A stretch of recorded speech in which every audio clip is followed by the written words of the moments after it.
Est-ce que vous avez déjà fait un match en 7 de 15 points? Il y a quelques semaines, j'étais à l'International Series du Pérou, à Lima, et c'était la première fois que je faisais un tournoi en 15 points. La BWF, sur certains tournois du circuit continental, a choisi de mettre en place ce nouveau scoring, vu peut-être d'un changement. Donc j'ai eu la chance, ou pas, pour la première fois de jouer avec ce scoring. Donc, la semaine dernière, j'étais au Costa Rica, j'ai fait demi-finale, et cette semaine au Pérou, l'objectif c'est de faire mieux que la semaine dernière.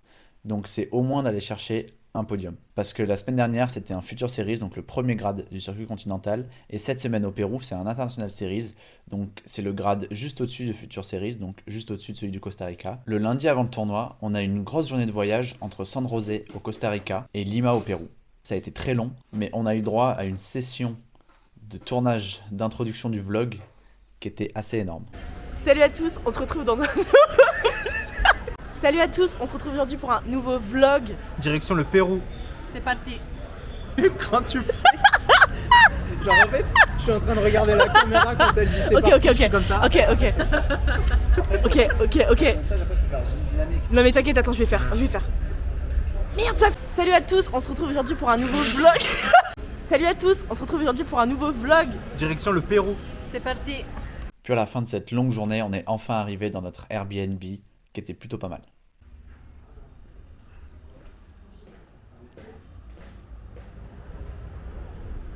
Eux aussi, ils ont. Oh mec, j'adore, on peut mettre des lumières. Ah ouais. C'est là.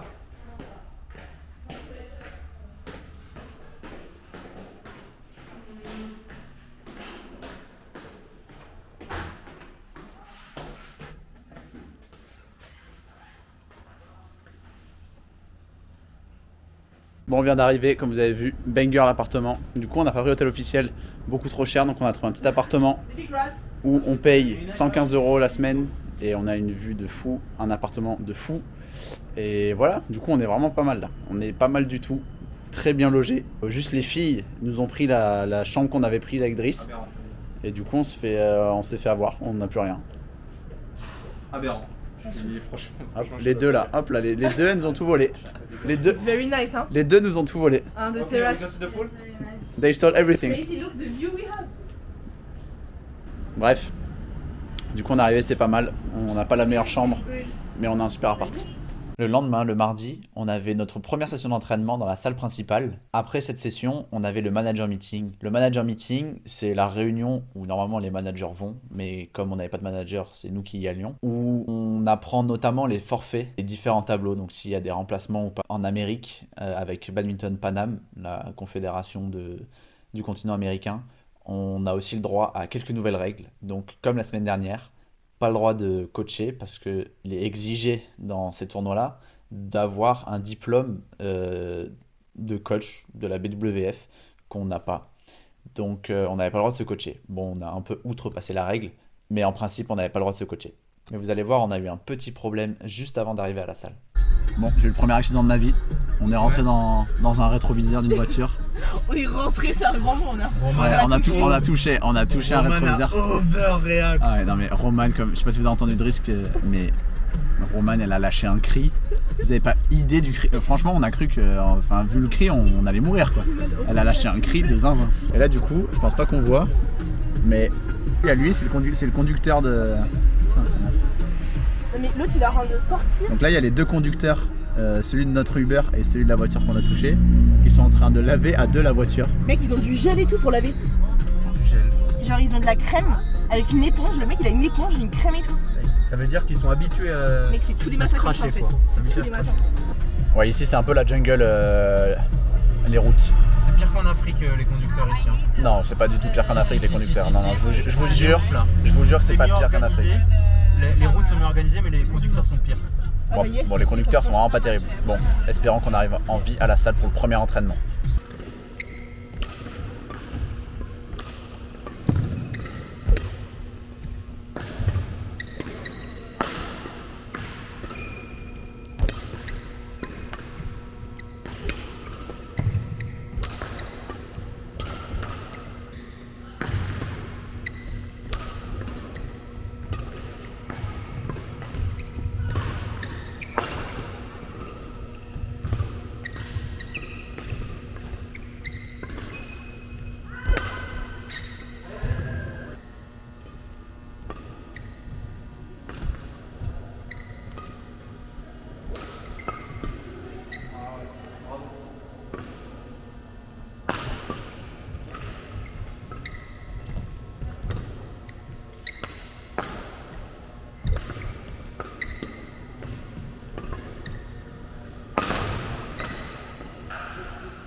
enfoiré.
Le premier entraînement, c'était assez compliqué. J'avais pas de super sensations. J'étais un peu fatigué de la journée de la veille. On n'a pas super bien dormi pour la première nuit.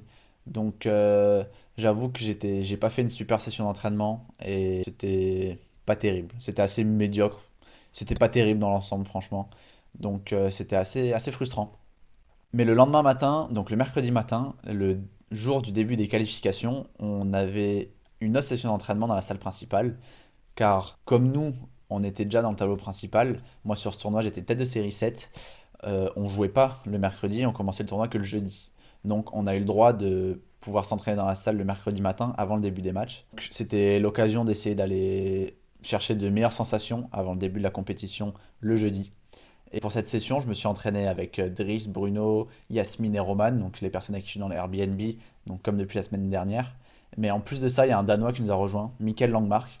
Donc c'était cool, on a pu faire du 2 contre 1 et du 1v1. C'était vraiment l'occasion de prendre des nouvelles sensations et de prendre les dernières marques avant de commencer le lendemain.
Gabriela y María Cristina. Los primeros en salir va a ser Gabriela y María. ¿Ya? El ingreso del árbitro es por esta primera esquina y entra. En el caso de ustedes viene el número 1 y se va para allá y el número 2 viene para acá. Cuando el árbitro termina de arbitrar, igual ustedes esperan entre el 1 baja por acá y el 2 acá. Esperan acá. Y ahí ya se van. ¿Sí?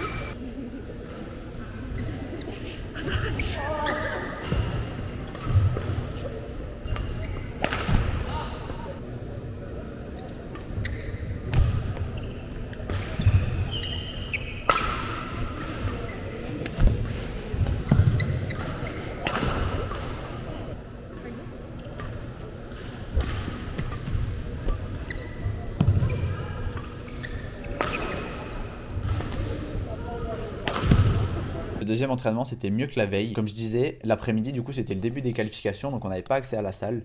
Et comme on n'avait pas accès à la salle, fallait qu'on trouve un moyen de s'entraîner parce qu'on n'allait pas rester une demi-journée sans rien faire.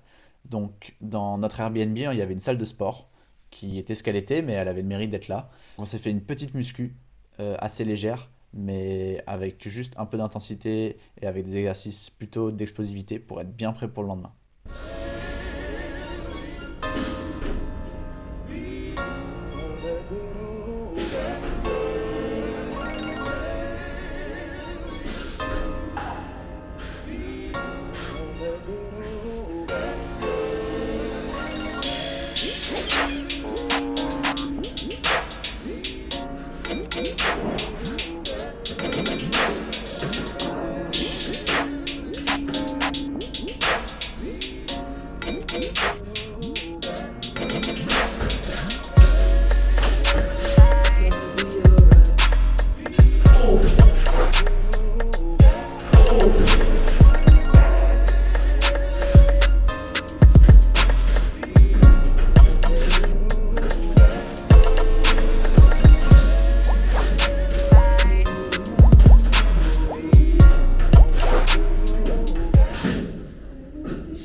Je voue mes nuits à la Sainte-Symphonie et au blasphème.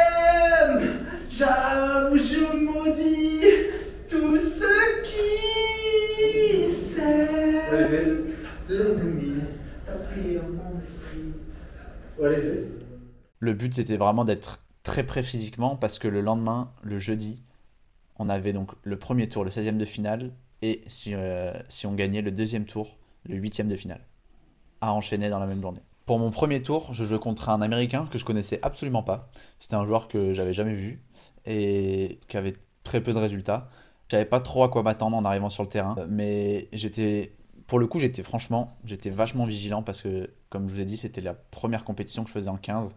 Et pour l'avoir testé à l'entraînement, c'était assez particulier au début. J'avais du mal à avoir des repères par rapport au score. C'était l'occasion pour moi de prendre des repères sur ce nouveau scoring que j'avais testé qu'à l'entraînement et voir après pour la suite de la compétition comment il valait mieux gérer les différents sets.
Ce premier match, ça a été assez tranquille et plutôt bien maîtrisé. J'ai gagné 15-8, 15-5. Franchement, des sensations ok, sans plus. C'était un peu mieux que la semaine d'avant au Costa Rica, mais c'était toujours pas fameux. Je me sentais toujours pas hyper bien dans la raquette, etc. Mais voilà, au moins j'ai gagné le premier tour. Et à ce moment-là, j'avais quelques heures de repos, donc j'ai pu rentrer à l'Airbnb, me reposer un peu, manger, avant de revenir à la salle pour mon 8e de finale contre Mathieu Abela, un Maltais que je connais bien. Un match où il fallait que je reste sérieux du début à la fin pour pas lui laisser de chance et juste dérouler ce que je sais faire le mieux. J'ai un style de jeu qui l'embêtait beaucoup. Comme c'est un joueur qui va très vite, mais qui a du mal quand il se fait fixer. Il a vraiment beaucoup de mal. C'est assez facile pour moi de le mettre en difficulté. Dans tout le match, j'ai vraiment réussi à mettre les jambes sérieusement du début à la fin. Et avec toutes les fixations que je faisais, etc., il était tout le temps... il arrivait rarement à être dans le bon rythme. Et du coup, moi, ça me permettait d'avoir des occasions de finir assez facilement. C'était assez facile par moment pour moi de marquer les points parce que je me donnais des bonnes possibilités.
Donc le match, j'ai très bien géré et du coup, je gagne 15-6, 15-7 et donc maintenant, direction les quarts de finale le lendemain.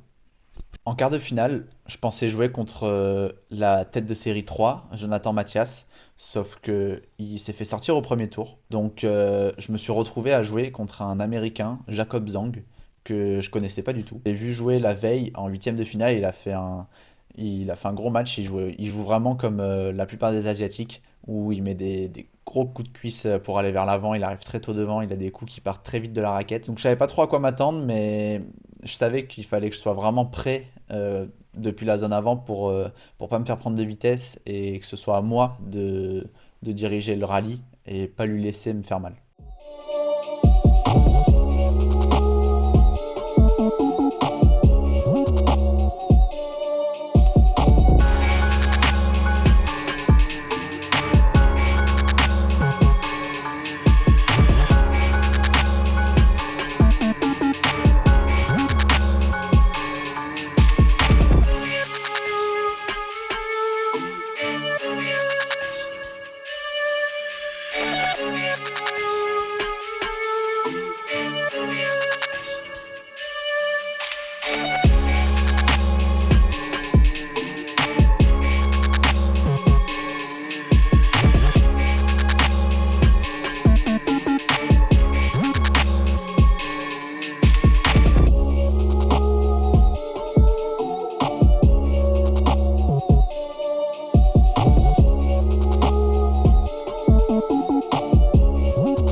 Au final, je maîtrise très bien le premier set. J'ai géré de A à Z, je gagne 15-9. Et au deuxième set, c'était beaucoup plus compliqué. J'ai commencé un peu à avoir la main qui tremble sur la fin des sets, alors qu'il n'y avait pas de raison, parce que j'étais en maîtrise, même il commençait à me poser des problèmes. J'étais quand même là, j'étais bien. C'est vrai qu'il y a quelques fois, j'ai eu des occasions un peu manquées, et lui a vraiment été très bon dans la zone avant, ce que je disais avant, où il mettait vraiment des gros coups de cuisse pour aller vers l'avant et faire mal.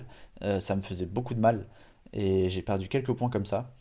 Mais au final, je m'en suis bien sorti au deuxième set quand même, dans le Money Time, et je gagne 19-17 mon quart de finale. À ce moment-là, c'était place au repos, avec les kinés qui ont fait des super massages de récup, qui m'ont massé avec des barres de fer, etc. Donc c'était un peu hard, mais c'était cool. Après ça, il fallait que je me prépare pour ma demi-finale le lendemain. En demi-finale, encore une fois, je pensais jouer la tête de série 2, Adriano Viale, un Péruvien, sauf qu'il s'est fait sortir contre un Argentin.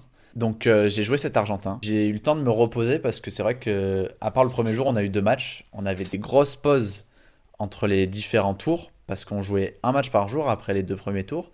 Donc je jouais le quart de finale. Après, on finissait vers midi, 13h. Et après, j'avais toute l'après-midi tranquille. Donc des fois, j'allais un peu en muscu ou je faisais un peu mobilité, j'essayais de me reposer. Mais c'est vrai qu'on avait des journées assez longues. Donc pour le coup, je suis arrivé en demi-finale et j'ai eu le temps vraiment d'être bien reposé. Je joue cet Argentin.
C'est un joueur qui a pas énormément de coups forts. Je voyais pas trop sur quel aspect du jeu il pouvait me faire mal.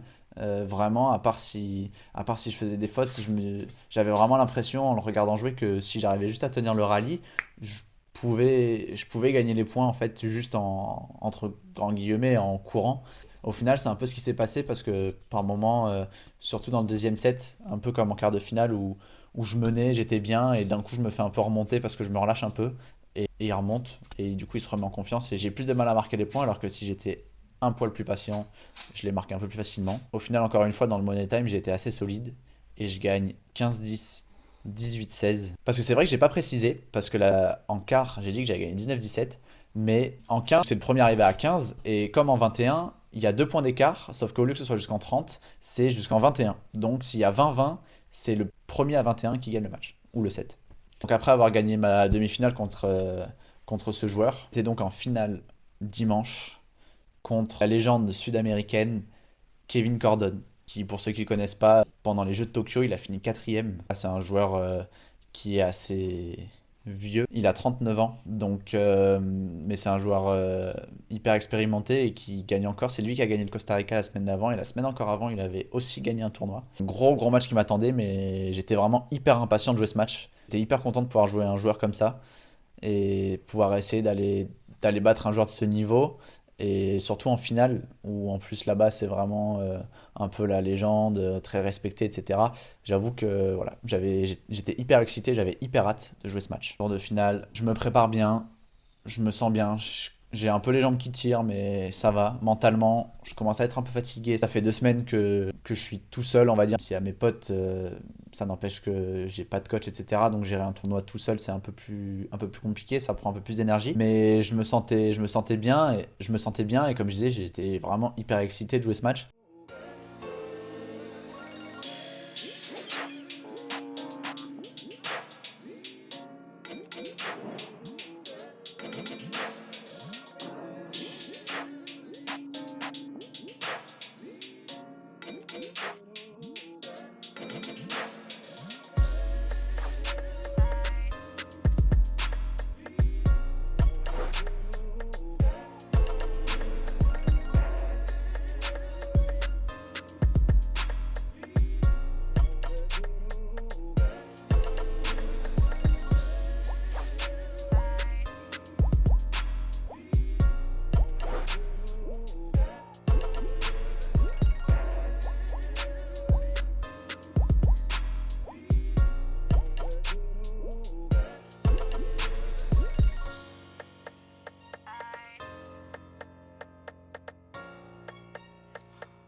Vibing.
Donc j'arrive sur le terrain, j'étais stressé, mais je me sentais quand même plutôt bien. Je sentais que j'étais un peu plus relâché que sur les autres matchs et que je pouvais jouer un meilleur badminton. Et au final, au début, c'est ce qui se passe. Franchement, je démarre le match hyper bien et je lui laisse aucune chance, entre guillemets, parce que j'avais... tactiquement, je savais quoi faire. Je voulais vraiment éviter ces attaques croisées, côté coup droit au fond, et aussi ces contre-amortis croisés hyper rapides en coup droit. C'était vraiment c'était les deux grandes zones, même s'il y en avait d'autres bien sûr, mais c'était voilà, les deux grandes zones où je savais qu'il pouvait vite me faire mal et qu'il pouvait reprendre confiance là-dessus. Voilà, j'ai essayé de le neutraliser directement pour pas lui donner des volants faciles dans ces zones-là surtout. Donc je commence vraiment bien le match, et je suis solide, et je gagne le premier set 15-8. Après, au deuxième set, c'est assez serré. Je vois qu'il a du mal à trouver des solutions, qui s'agace un peu par moment, qu'il essaye de se un peu surmotiver pour essayer de trouver des solutions. Et arrive un moment, quand c'est serré, où il y a un litige, et il s'énerve. Et à ce moment-là, je sens que lui, il avait vraiment besoin de ça pour se remettre dans le jeu. Après ce point-là, j'ai vraiment trouvé qu'il avait un peu retrouvé cette énergie qu'il avait plus trop. Et du coup, moi, j'ai été un peu plus en difficulté parce que, comme lui, il était un peu mieux dans ses coups et mentalement, il était un peu plus présent. Moi, j'ai été un peu plus en difficulté rapidement, par moment. Et du coup, je perds le deuxième set un peu sur le fil, alors que c'était vraiment serré, et je perds 15-12 le deuxième set. Troisième set, lui, il est un peu dans cette même lancée-là. Il est toujours là, toujours présent. Et moi, au final, voilà, j'ai un peu de mal à me raccrocher. Et lui, il fait aussi parler son expérience, et franchement, il a bien joué à ce moment-là, et donc je perds le troisième set 15-11. Du coup, c'est une deuxième place pour moi.